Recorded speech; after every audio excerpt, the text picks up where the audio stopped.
Students, today our topic is components of blood. तो हम science में फिजियोलॉजी के अंदर ब्लड की कंपोनेंट्स के बारे में डिस्कस करेंगे। आपको पता है कि blood is a fluid which is the connective tissue of our body and it do the job of transportation. Transportation का मतलब क्या हुआ कि एक जगह से दूसरे जगह जो मटेरियल है वो हमारी बॉडी में ब्लड के जरिए ही जाता है। So the circulatory fluid contains various components which helps our body to transport material from one place to another place, and also there are certain chemicals or substances released by these blood cells which have various functions in our body. तो हम जब बात करेंगे कि जो blood है, blood जो है रेड कलर का होता है, ब्राइट रेड कलर का होता है। It is due to presence of a blood protein called heme. Heme protein जो है, heme protein globulin protein is actually a complex of iron. Iron molecule का कॉम्प्लेक्स होता है, आयरन मेटल का complex होता है, और आयरन की वजह से it imparts bright red colour to the blood. तो सो ब्लड में जो पिगमेंट होता है वो रेड कलर का होता है and it has iron complex. आपको ये पता होना चाहिए। तो ब्लड की डेफिनेशन से आप बोलते हैं आयरन की डेफिशिएंसी से जो है ब्लड नहीं बनता है, इसका मतलब एनीमिया होता है। यही कारण है कि हीमोग्लोबिन नहीं बनता है जिसमें आयरन की डेफिशिएंसी होगी। और अगर हीमोग्लोबिन नहीं बनेगी तो उस पेशेंट में क्या होगा कि ऑक्सीजन की एडिक्वेट सप्लाई जो है वो नहीं रहेगी। तो हम जब देखते हैं कि जब ब्लड हमारी बॉडी में ऐसे तो दिखता है रेड, लेकिन इसके अंदर जब हम स्टडी करते हैं कि क्या क्या चीजें ब्लड के अंदर पाई जाती हैं, तो हम इसको दो कैटेगरी में डिस्कस करते हैं। एक तो हो गया प्लाज्मा और एक हो गया form cells. So the blood has two categories, plasma and form cells. तो इस तरह से प्लाज्मा को मैं बताऊंगा कि 45% जो है, 55% जो है हमारे पास जो टोटल ब्लड का जो वॉल्यूम है इट इज प्लाज्मा एंड 45% जो है ये फॉर्म सेल्स का जो है ये बनाता है हमारे टोटल ब्लड को। इसमें देखिए प्लाज्मा में हम सबसे देखते हैं कि प्लाज्मा में देखा जाएगा कि व्हाट इज प्लाज्मा। प्लाज्मा में 90 से लेकर 92% तक जो है इट कंटेन्स वाटर। ठीक है, सबसे ज्यादा प्लाज्मा में क्या है, प्लाज्मा में वाटर है, और वाटर के अलावा प्रोटीन्स हैं। प्रोटीन्स जो है are also present in blood plasma and which protein, जैसे फाइब्रिनोजिन है, फाइब्रिनोजिन ये प्रोटीन होती है जो which helps in blood clotting में हेल्प करती है जब भी ब्लड क्लॉट करना हो, और स्पेशली जब इंजरी हो या हमारे ब्लड में सब रप्चर हो गई हो तो उस समय में ये प्रोटीन जो है क्या करती है, ब्लड को क्लॉट करने में हेल्प करती है, कोआगुलेशन में हेल्प करती है। इसी तरह से जो हमारे पास ग्लोबुलिन प्रोटीन्स होती हैं, the globulin proteins present in plasma are helpful in defence mechanism. ठीक है, इसमें अल्फा ग्लोबुलिन होता है, बीटा ग्लोबुलिन होता है, गामा ग्लोबुलिन होता है। So these proteins are also present in plasma and these proteins have functions in defense, and alpha proteins जो है, alpha globulins जो है they also produce जैसे antibiotics।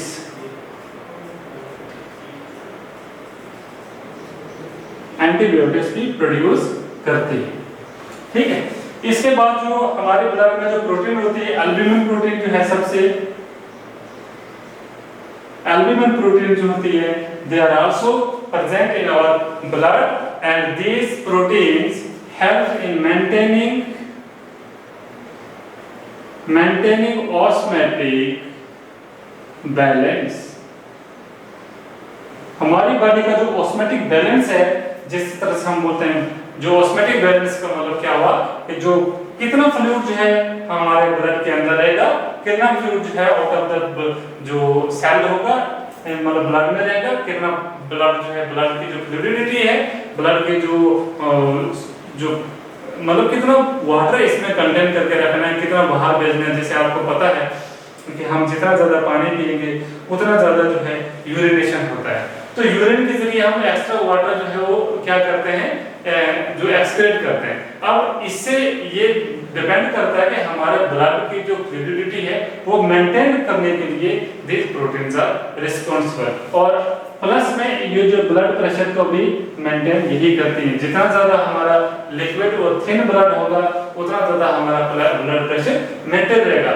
सो हमें क्या करना चाहिए कि ज्यादा से ज्यादा पानी पीने का फायदा यही होता है कि the blood remains more fluid, and if the blood is more fluid then it can easily squeeze out through the thin blood capillaries into the tissues, और हमारा सर्कुलेशन भी इफेक्टिव रहता है। ठीक है, अदरवाइज अगर ब्लड में पानी की कमी हो गई तो उसकी सर्कुलेशन भी जो कम हो जाएगी, और इसी तरह से ब्लड का जो है वो जो स्पीड है, जो ब्लड का जो फ्लो है वो भी क्या हो जाएगा, वो हैम्पर हो जाएगा, वो कम हो जाएगा।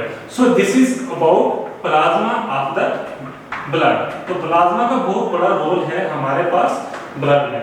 जब हम फाउंड सेल्स की बात करते हैं तो इसमें देखेंगे कि हमारे पास फाउंड सेल में 3 तरह के सेल्स आते हैं। एक आता है WBCs, एक आता है RBCs, और एक आता है platelets. So these are the three cells which are called formed cells present in our blood. So WBCs का सबसे पहले हम बात करेंगे कि WBCs को हम बोलते हैं white blood cells, या इनका दूसरा नाम होता है leukocytes. They are also known as leukocytes. The process of formation of leukocytes in our blood is called leukopiosis. ल्यूकोपियोसिस बोलते हैं, और ये जो प्रोसेस होता है it occurs in bone marrow. ठीक है, तो बोन मैरो में ही हमारे ब्लड जो सेल्स बनते हैं, और इसीलिए the process of formation of leucocytes in our blood is called leucopoiesis. और किसी टाइम में कभी-कभी कंडीशन ऐसी भी होती है when the blood count of WBCs increases, WBCs count increase होगा तो it indicates that the person has blood cancer। हम बोलते हैं ब्लड कैंसर है, बिकॉज उस समय जो WBC ल्यूकोसाइट्स काउंट जो है वो बहुत ज्यादा हो जाता है। तो WBC काउंट जो है हमारी बॉडी में 6000 to 8000 जो WBC पर क्यूबिक मिलीलीटर में होते हैं। ठीक है, तो इतने जो ब्लड सेल्स होंगे हम बोलेंगे नॉर्मल पर्सन में इतना WBC काउंट होना चाहिए। अगर इससे WBC काउंट बढ़ जाता है it means the person has some problems, and WBCs which are formed in the bone marrow are not dying out, वो मर नहीं रहे, वो खत्म डिस्ट्रॉय नहीं हो रहे, and they are intact in blood, as a result their count in the blood increases. अगर इनका काउंट इंक्रीज होगा comparatively they will affect RBCs को अफेक्ट करेंगे, और हमारी बॉडी में ऑक्सीजन की सप्लाई जो है हैम्पर हो जाएगी, और ऑक्सीजन की सप्लाई के लिए कौन रिस्पांसिबल होता है, RBCs। ठीक है, WBCs को हम देखेंगे कि WBCs में हमारे पास जो वाइट ब्लड सेल्स हैं, हम इनको जो ग्रेन्युलोसाइट्स और एग्रेन्युलोसाइट्स में डिस्टिंग्विश करते हैं। There are 2 kinds of WBCs। Granulocytes का मतलब having granules in their cytoplasm, agranulocytes का में they do not have any granules in their cytoplasm, does not contain ribosomes. Ribosomes कम होते हैं। जो ग्रेन्युलोसाइट्स हैं हमारे पास 3 टाइप्स ऑफ ग्रेन्युलोसाइट्स होते हैं। एक होता है हमारे पास इओसिनोफिल, एक होता है हमारे पास बेसोफिल्स, और एक होता है हमारे पास न्यूट्रोफिल्स। ठीक है, तो ये तीन जो है हमारे पास डब्ल्यूबीसीज हैं। इन तीनों के पास अंदर साइटोप्लाज्म में न्यूक्लियस होता है और न्यूक्लियस की शेप्स जो है अलग-अलग होती है, वो आपको वहां से पता चल जाएगा, देख रहे हैं ना, उसका जरूरी नहीं है। लेकिन इओसिनोफिल जो है आपको पता होना चाहिए कि ये जो है 1 से 3% तक हमारी ब्लड में होते हैं। टोटल डब्ल्यूबीसी काउंट में से 1 से 3% तक ये होते हैं। और जो सबसे इनका जो मेन जो काम है, इनका जो ये क्या करते हैं कि they releases certain kind of proteins in the blood and these proteins are do perform various function, जैसे एंटी जो हिस्टामिन है, एंटीकोगुलेंट जो है वगैरह जो प्रोटीन जो है, ये जो बेसोफिल्स है ये सबसे 0.5 to 1.5% सबसे कम जो बेसोफिल्स हमारी बॉडी में होते हैं। ठीक है, ये क्या करते हैं, दे हेल्प्स इन डिफेंस मैकेनिज्म में हमें हेल्प करते हैं। ठीक है, और कभी-कभी जो है जैसे देखो स्वेलिंग्स हो जाती है ना, कभी-कभी जब इन्फेक्शन होगी वहां स्वेलिंग्स हो जाती है, तो इसका मतलब क्या है कि इओसिनोफिल्स वगैरह जो है, ये जो न्यूट्रोफिल्स है वहां पे रश करके जो है वहां पे ज्यादा आ जाते हैं ताकि इन्फेक्शन को वो कंट्रोल कर पाए। तो न्यूट्रोफिल्स जो है सबसे ज्यादा जो है हमारे पास 60 to 65% जो है न्यूट्रोफिल्स ही होते हैं। तो न्यूट्रोफिल्स जो है हमारे पास सबसे ज्यादा, इनको वंडर सेल्स भी बोलते हैं, because they keep on wondering in the blood and throughout the body, so that their main function is to control the infections caused by any foreign microorganism। तो माइक्रोऑर्गेनिज्म कोई भी हमारी बॉडी में आता है तो न्यूट्रोफिल्स, बेसोफिल्स और eosinophils they play very important role in controlling the infections of our body and so they help in the defense mechanism of our body। तो इसलिए हम जो है इसमें देखेंगे कि जैसे एक ग्रेन्युलोसाइट्स में हमारे पास एक आता है मोनोसाइट्स और एक आता है लिम्फोसाइट्स। ठीक, मोनोसाइट्स एंड लिम्फोसाइट्स। तो लिम्फोसाइट्स में हमारे पास जो है ये कम से कम 20 से लेकर 25% तक जो है ये लिम्फोसाइट पाए जाते हैं। सबसे ज्यादा न्यूट्रोफिल्स होते हैं, उसके बाद हमारे पास लिम्फोसाइट्स जो है होते हैं, और ये भी 5 से लेकर 10% तक ये मोनोसाइट्स भी हो सकते हैं। मोनोसाइट्स जो है हमारे पास सबसे लार्जेस्ट जो है डब्ल्यूबीसी होता है, सबसे बड़ा जो डब्ल्यूबीसी होता है इट इज मोनोसाइट, और ये फेगोसाइटोसिस करता है। फेगोसाइटोसिस का मतलब क्या होता है, फेगोसाइटोसिस। फेगोसाइटोसिस का मतलब होता है इट इनगल्फ्स द बैक्टीरिया और एनी पैथोजन जो है वो जो ब्लड में रहता है। और इसके बाद मैं आपको बताऊंगा कि जो लिम्फोसाइट्स हैं, इन लिम्फोसाइट्स में अगर हम इसको यहाँ पे लिखूंगा मैं लिम्फोसाइट्स, तो लिम्फोसाइट्स में जो है दो तरह के लिम्फोसाइट्स होते हैं, बी लिम्फोसाइट्स हैं, T lymphocytes. This is B lymphocytes and another one is, जैसे मैं यहाँ पे लिखता हूँ बी लिम्फोसाइट्स और टी लिम्फोसाइट। ठीक है, these are the components of blood which constitute about 20 to 25% of the WBC count। ठीक है, इनका जो मेन काम है, इनका डिफेंस का काम है, डिफेंस मैकेनिज्म में ये बहुत ज्यादा जो है पार्ट प्ले करते हैं, और इसलिए they help to defend our body from various kinds of infections in the body। B cell और T सेल जो है they produce certain proteins, और जो वो प्रोटीन बनाते हैं वो प्रोटीन जो है they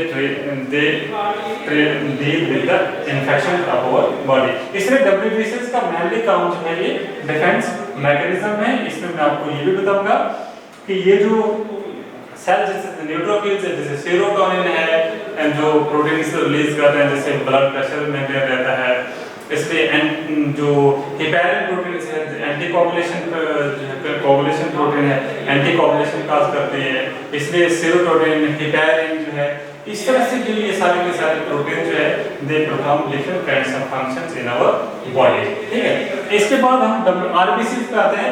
आरबीसी जो है 5 to 5.5 मिलियन पर क्यूबिक मिलीलीटर। इनका काउंट जो है सबसे ज्यादा, they are most abundant cells in our body, सबसे ज्यादा होते हैं और इनको हम बोलते हैं red blood cells. Red blood cells do not have nucleus in them और they are devoid of nucleus, nucleus नहीं होता है, इसीलिए the other cell membrane bonded organelles are also absent in RBC. और आपको मैं एक सीक्रेट बात ये बताऊंगा, RBCs are responsible for carrying away oxygen from lungs to the body tissues, but mystery is that they do not utilize that oxygen for themselves, अपने लिए वो ऑक्सीजन यूज नहीं करते। why they do not use oxygen? because mitochondria is absent in these and so there is anaerobic respiration takes place in such kinds of cells and they are red in color. It is due to the presence of hemoglobin pigment. Their sole function is to carry away oxygen molecule from lungs to the body tissue.